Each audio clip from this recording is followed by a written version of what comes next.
All kidding aside, I don't think racism it's cool. It doesn't have a place in today's society. We're trying to be better as a people. It will never do that if we can't get past the stupid thing called racism.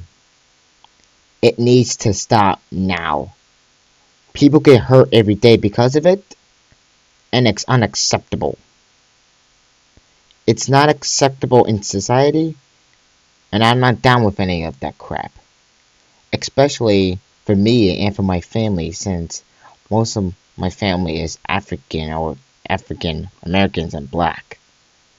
So if you're down with racism, I'm not down with you. And that's what grinds my gears.